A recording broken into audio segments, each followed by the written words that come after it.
स्टोल्पर simulation theorem imported है। इस पे नोट वो पूछ लेता होता है कि इस पे नोट लिखें स्टोल्पर सिमुलेशन थ्योरम होता क्या है।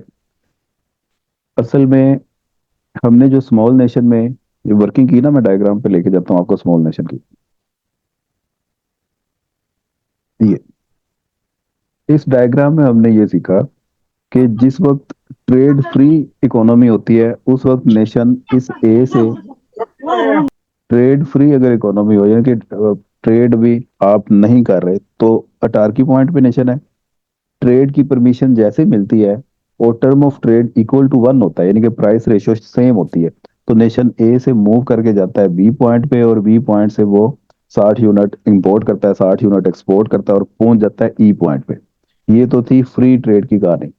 लेकिन जो ही फर्म टैरिफ लगाती है तो नेशन ए से बी पॉइंट पे मूव नहीं करता, बल्कि वो जाता है एफ पॉइंट पे।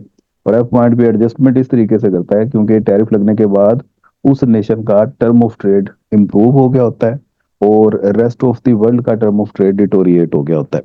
तो इसने टैरिफ लगाया एक्स के ऊपर, जो कि इसका स्केयर्स फैक्टर है।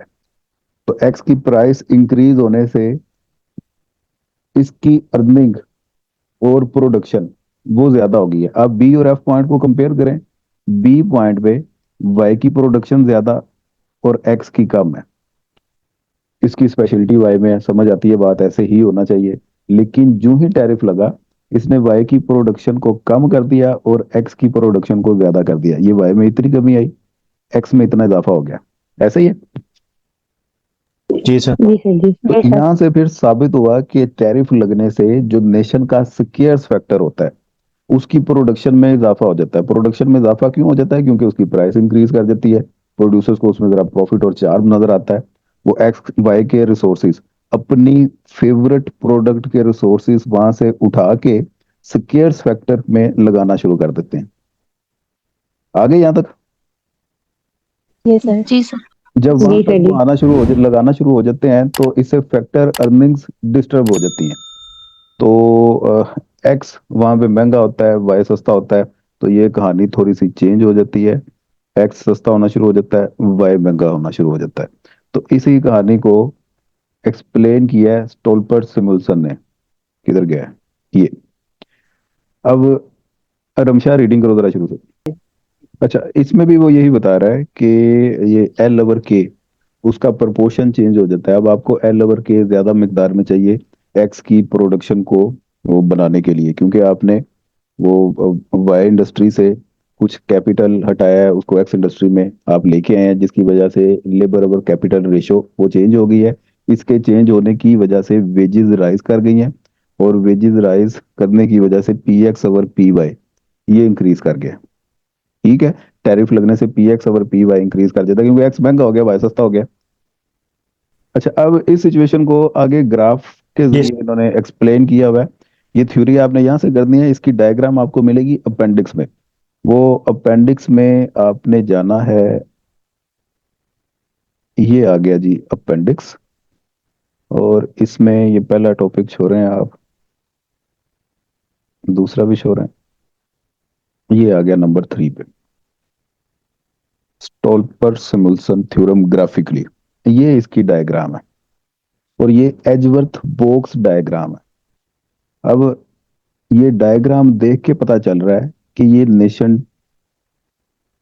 2 उसकी डायग्राम बनाई हुई है। कैसे पता चला भला? Sir because of capital intensive, capital G, से ज्यादा रेशो बिकॉज बता रहे हैं। कैपिटल इंटेंसिव ये नेशन वाई को ज्यादा प्रोड्यूस करने की सलाहियत रखता है, तो इसलिए ये वाई का पोर्शन ये देखें ये ज्यादा है। एक्स को कम प्रोड्यूस करने की सलाहियत रखता है, इसलिए ये एक्स वाला पोर्शन ये कम है। अगर ये डायग्राम एजवर्थ बॉक्स इस तरीके से बनी होती तो ये देख के हमें पता चल जाना था ये नेशन 1 की है। मेरा ख्याल है समझ लगी बात। जी सर। ठीक है। अब जी सर। जी हाँ, अब यहाँ पे जनरल इक्विलिब्रियम को हम चूंकि डिस्कस कर रहे हैं, और नेशन 2 दो कमोडिटीज प्रोड्यूस कर रहा है एक्स और वाई। ये ओरिजिन एक्स का है, ये ओरिजिन वाई का है। ये बेसिकली इसने दो डायग्राम बनाई है, ये ओ एक्स एक है ओ वाई। इस तरफ वाई की क्वांटिटी शो हो रही है, इस तरफ एक्स की क्वांटिटी शो हो रही है। अब ये वाला जो सेगमेंट है इसने इसको उल्टा दिया है, रोटेट करके इसके ऊपर मर्ज कर दिया। तो ये वाला जो ओ वाई का ओरिजिन था अब इधर चला गया। जी सर। ठीक है, यही इसने एजवर्थ बॉक्स डायग्राम में किया हुआ है। एक ओरिजिन एक्स का है, एक ओरिजिन वाई का है। हम जू जू इस तरफ मूव करते जा रहे हैं तो ये एक्स कमोडिटी में लेबर की क्वांटिटी कितनी लगी हुई है वो दिखाती जा रही है हमें ये चीज। और इस साइड पे वर्टिकली मूव कर रहे हैं तो एक्स कमोडिटी में कैपिटल हम कितना लगा रहे हैं वो पता चल रहा है हमें। इसी तरह हम यहाँ से नीचे आ रहे हैं, वाई कमोडिटी में कैपिटल कितना लग रहा है ये हमें पता चल रहा है। और इस तरफ मूव कर रहे हैं, वाई कमोडिटी में लेबर कितनी लग रही है ये हमें दिखा रहा है ये डायग्राम। ओके जी। जी सर। जी सर जी। अब नेचुरली ये नेशन जोन सी है, लेबर अबंडेंट है और वाई को ज्यादा प्रोड्यूस करेगी, एक्स को कम प्रोड्यूस करेगी। तो जो इसका ये अटारकी पॉइंट आपने वो पीपीसी में दिखाया था, अटारकी पॉइंट ए, वो इधर अटारकी पॉइंट यहाँ पे नजर आ रहा है। वाई में इतना कैपिटल और सिर्फ इतनी लेबर यहाँ से लेके यहाँ तक। एक्स में इतनी लेबर और इतना कैपिटल, ये ए पॉइंट है। और इस पॉइंट को आप कंपैरिजन करें, एक्स की प्रोडक्शन ज्यादा है, वाई की कम है ना टारकी पॉइंट पे। जी जी सर। सर। जी सर। जी जी। हाँ, ये एक्स और वाई की सेंस में पीपीसी बनता है, ये लेबर और कैपिटल की सेंस में उन्होंने उनकी प्रोडक्टिविटी लेबर और कैपिटल की दिखाई हुई है। अब एक्स ज्यादा बन रहा है इसका मतलब है लेबर ज्यादा लग रही है, तो ए पॉइंट भी उसी चीज की नुमाइंदगी कर रहा है कि लेबर ज्यादा कैपिटल कम लग रहा है। अब जिस वक्त स्पेशलाइजेशन होती है तो ए पॉइंट से मूव करके ये नेशन इस बी पॉइंट पे चली जाती है, ज्यादा से ज्यादा वो प्रोड्यूस करती है वाई को और कोशिश करती है कि कम से कम एक्स प्रोड्यूस करे। तो वाई को ज्यादा प्रोड्यूस करने का मतलब है कि लेबर वो कम कर रही है और कैपिटल को ज्यादा एंगेज कर रही है, जी सर। जी क्योंकि वाई तो जी कैपिटल सर। इंटेंसिव है।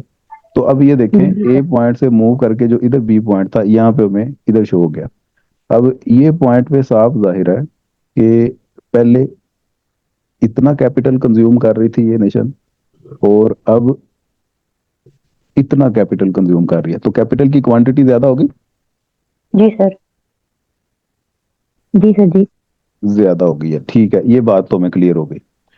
आपने उसके बाद टैरिफ का इम्पैक्ट बता देना है। जिस वक्त टैरिफ लगता है तो टैरिफ लगने के बाद ये नेशन ए से बी पे नहीं जाती बल्कि एफ पे कहीं पे मूव करती है, जिसमें वो एक्स की प्रोडक्शन को ज्यादा कर देती है, वाई की प्रोडक्शन को कम कर देती है। ऐसे ही हुआ था ना।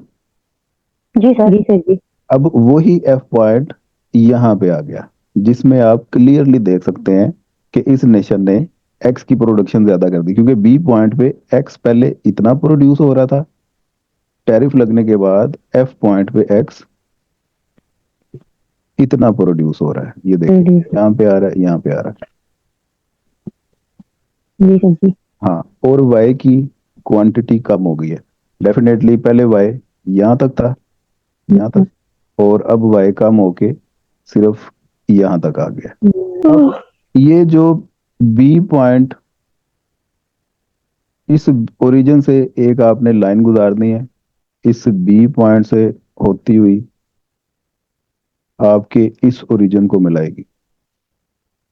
ये आपकी एक्चुअल प्रोडक्शन थी स्पेशलाइजेशन टैरिफ लगने से पहले की, और जैसे ही टैरिफ लगा तो ये एफ पॉइंट बना था। अब ओरिजिन से लाइन एफ के साथ आपने मिलानी है यूं करके, और इधर से वाई के साथ मिला दें यूं करके। ये दो लाइनें बनाने का मकसद ये है कि ये जो डैश लाइन है ये जरा स्टीपर है, और ये जो जी ये डार्क वाली ब्लू लाइन है मोटी सी, ये जरा फ्लैटर है। दोनों सेंस में देख लें, इधर भी ये डैश लाइन स्टीपर है और दूसरी फ्लैटर है, ऐसे ही है। जी सर। जी तो स्टीपर का मतलब ये होता है कि उसमें वो कैपिटल ओवर लेबर रेशो वो ज्यादा लग रही है, के ओवर एल, ये इंक्रीज हो गया स्टीपर में। और जो नीचे वाली है फ्लैटर है उसमें के ओवर एल वो कम लग रहा है। के ओवर एल ज्यादा क्यों हुआ? क्योंकि इन्होंने एक्स की प्रोडक्शन को जी ज्यादा करने के लिए वाई इंडस्ट्री से कैपिटल निकाला है और एक्स इंडस्ट्री में लगाया है। के ओवर एल की रेशो ज्यादा हो गई है। सर। जी तो ये आपका टोपलर सिमुलेशन थ्योरम है। इसकी कंप्लीट डायग्राम, इसकी एक्सप्लेनेशन ये करके आपने मुझे चेक करवानी है। ये इसकी यहाँ से देख लेते हैं हम। ये कहता है जी, when nation to impose and import tariff on commodity X, तो P X over P Y ये तो राइज कर जाती है, क्योंकि एक्स अब 2 रुपए का हो गया, वाई 1 रुपए का हो गया, तो P X over P Y वो इक्वल टू 2 हो जाती है। ये कल भी आपको बताया था। And nation moves free trade point B two, वो एफ पे चली जाती है on its production contract curve and produce more of commodity X but less of commodity Y. ऐसे ही है। जी sir. Since both dashed line from origins to point F are steeper than both solid lines from origin point B से जो होती हुई गुजर रही हैं, तो वो डैश लाइन स्टीपर है और दूसरी वो जरा फ्लैटर है। के ओवर एल वो हायर है in the production of both commodities with tariff.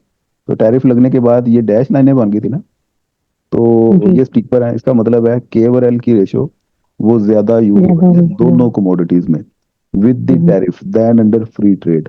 As more capital is used per unit of labor, the productivity of labor वो rise कर गई। Therefore, income of labor वो rise कर गई after tariff, as postulated by this theorem.